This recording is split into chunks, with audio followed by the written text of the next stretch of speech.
So let's get back to the NFL. I think we're going to have time to fit in some thoughts on college football, too. But I was setting up the Tennessee and Seattle game, so we'll get your thoughts here. To reset the table, Tennessee now a 6.5-point underdog with a total of 54.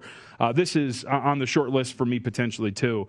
This is quite the overreaction. I haven't thought much of Seattle from a defensive perspective coming into this year. One game's not enough to take them out of the priors. You mentioned it, right? Terrible situation for Indianapolis, essentially breaking in Carson Wentz, who had like 5 hours of practice with Indy and problems along the offensive line. And to me, it comes down to a couple of things. One, yes, they got after Carson Wentz quite a bit last week. This is still a team whose best pass rusher is Jamal Adams. That's going to be a problem. This is a team who, from a coverage perspective, graded very poorly last year and didn't address it in any way whatsoever in the offseason.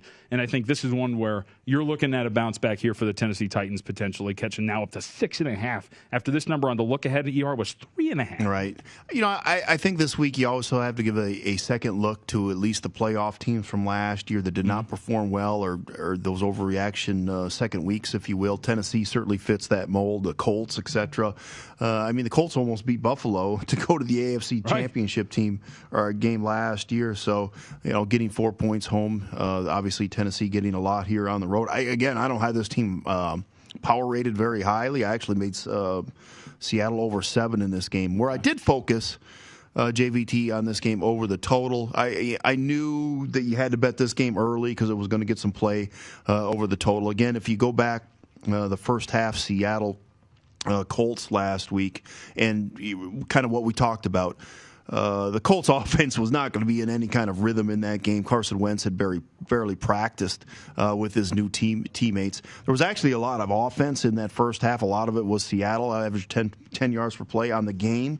The Seahawks averaged 7.2 yards per play, and I think they dial it down in the second half. So they have plenty to show here against this Tennessee team. And let's be honest, if the Titans are going to improve, it's going to be on the offensive side of the football. It's not going to be defensively for this team. I do have some concerns overall. I mean, if you follow this Tennessee team throughout training camp, there would be many that would tell you that Tannehill just was not sharp throughout training camp, etc. So I think there are some long-term concerns here, but I think they can score enough. Seattle certainly will. I think this is still playable at over 54. All right, I like it. Yeah, I think this is going to be exactly what you're talking about here between these two. And part of my thinking on that is that Seahawks secondary. So this is an important week, I think, for handicapping in general, right? Because I talk about like off-season priors, like what you think about a team. When you get into week 2, week 1, it's one game. Football can be a random sport.